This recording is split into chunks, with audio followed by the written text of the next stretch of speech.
हजरत खदीजा बिनते खुवैलद रज़ियल्लाहु अन्हा इस्लाम की पहली अनुयायी और नबी करीम सल्लल्लाहु अलैहि वसल्लम की पहली पत्नी थीं।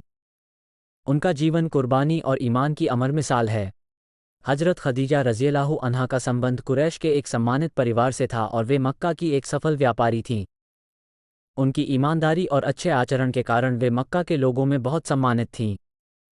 उनके व्यापार की ख्याति दूर दूर तक फैली हुई थी। जब हजरत खदीजा रज़ियल्लाहु अन्हा ने नबी करीम सल्लल्लाहु अलैहि वसल्लम की ईमानदारी और सच्चाई का अवलोकन किया तो उन्होंने आपको अपना व्यापारिक कारवां ले जाने का प्रस्ताव दिया।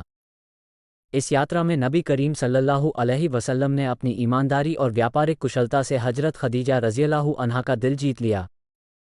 वापसी पर हजरत खदीजा रज़ियल्लाहु अन्हा ने नबी करीम सल्लल्लाहु अलैहि वसल्लम को विवाह का प्रस्ताव भेजा, जिसे स्वीकार कर लिया गया। हजरत खदीजा रज़ियल्लाहु अन्हा ने नबी करीम सल्लल्लाहु अलैहि वसल्लम के साथ 25 साल तक बहुत ही सुखद वैवाहिक जीवन बिताया। उन्होंने हर कदम पर नबी करीम सल्लल्लाहु अलैहि वसल्लम का साथ दिया, खासकर उस समय जब आप पर वही प्रकाशना आने लगी।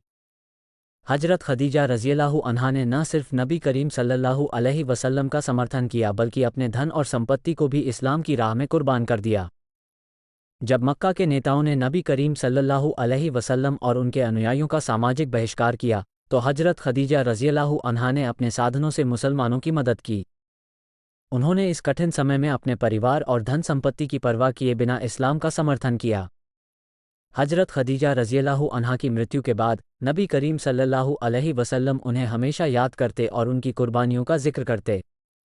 हजरत खदीजा रज़ियल्लाहु अन्हा की कुर्बानियाँ और उनकी मोहब्बत इस्लाम के इतिहास में हमेशा याद रखी जाएंगी। हजरत खदीजा रज़ियल्लाहु अन्हा का जीवन हमें सिखाता है कि ईमान, कुर्बानी और मोहब्बत की क्या अहमियत है। उनकी कुर्बानियों और त्याग की वजह से इस्लाम ने शुरुआती दौर में जो मुश्किलें देखीं, उनसे निपटने में मदद मिली। अल्लाह ताला हमें हजरत खदीजा रज़ियल्लाहु अन्हा के नक्शे कदम पर चलने की तौफीक अता फरमाए।